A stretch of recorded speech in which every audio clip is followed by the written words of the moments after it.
Dia telah menciptakan kamu dari bumi, tanah, dan menjadikan kamu memakmurkannya.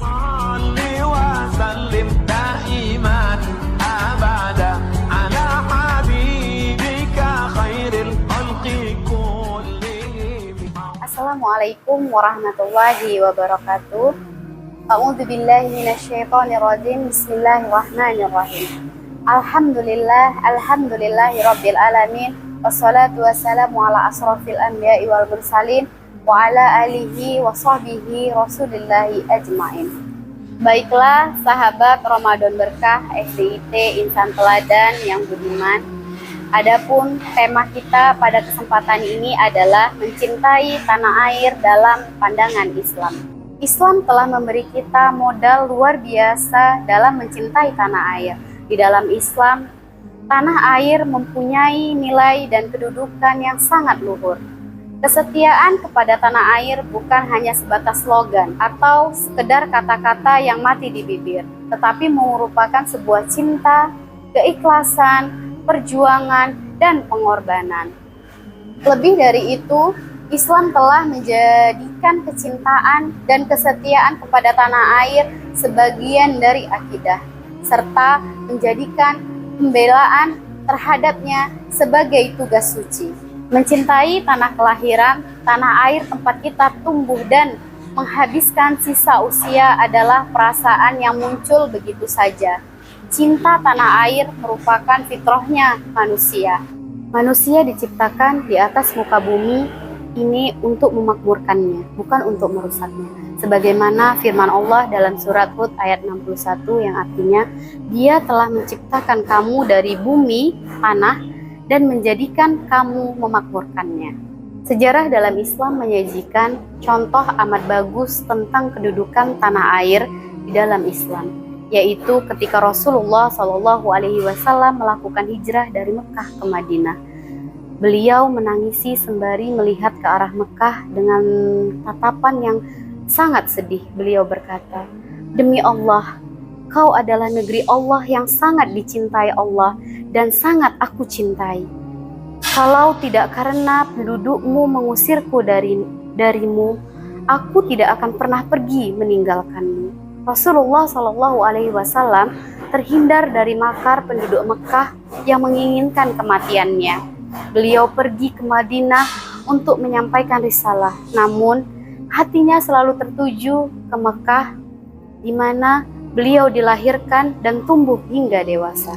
Mencintai tanah air adalah masalah fitrah, dan Islam adalah agama fitrah. Tetapi bagaimanapun, mencintai tanah air tetap memerlukan kontrol, yaitu tidak boleh bertentangan dengan ibadah dan dakwah mengajak manusia kepada kebenaran. Kecintaan kepada tanah air juga tidak boleh menjadi alasan untuk melanggar hak-hak orang lain yang terlibat dalam menjaga kehormatan negara. Allah Subhanahu wa Ta'ala memerintahkan kita untuk menjaga hubungan baik dengan tetangga dan memenuhi hak setiap orang. Di dalam Al-Quran, banyak sekali ayat yang memperlihatkan bagaimana posisi tanah air. Di antaranya adalah Al-Quran menyebutkan bahwa diusirnya seseorang dari tanah kelahirannya bisa menjadi alasan baginya untuk melakukan jihad dan pengorbanan demi tanah kelahirannya itu. Allah Subhanahu wa Ta'ala berfirman dalam surah Al-Baqarah ayat 246, "Mengapa kami tidak mau berperang di jalan Allah, padahal sesungguhnya kami telah diusir dari anak-anak kami." Dengan demikian, kemuliaan cinta tanah air merupakan suatu yang wajar menurut kacamata agama. Keberadaannya berhubungan dengan tujuan keberadaan manusia, yaitu memakmurkan dan membangun bumi. Ketika kita berbicara mengenai cinta tanah air, kita tidak terbatas pada negeri umat muslim saja, tetapi semua negeri yang ditempati oleh manusia. Bahkan meskipun negeri tersebut bukan negara Islam, atau ketika mayoritas penduduk di negeri tersebut adalah non-muslim, tanah air adalah siapapun yang tinggal di atasnya dengan latar belakang agama apapun punya hak dan kewajiban yang sama. Indonesia adalah negara yang beragam suku dan budayanya. Salah satu hal yang berpotensi besar merusak kecintaan kita kepada tanah air adalah fanatisme suku dan kelompok. Hanya suku atau kelompoknya sendiri saja yang paling benar, atau tidak melihat kebaikan yang datang dari suku dan kelompok lain. Fanatisme adalah perbuatan iblis, dan iblis adalah imamnya orang-orang yang fanatik.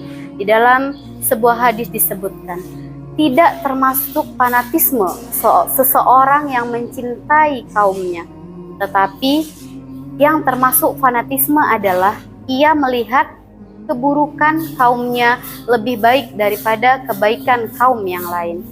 Kita harus selalu menjaga persatuan karena itulah kekuatan kita. Kita lihat negara-negara Eropa menyadari betul nilai dari persatuan itu. Makanya mereka kemudian membentuk Uni Eropa.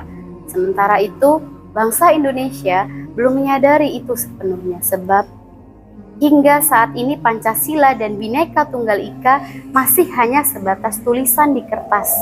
Makanya kecintaan kita kepada negeri ini harus menjadi motivasi untuk mempertahankan identitas kebangsaan.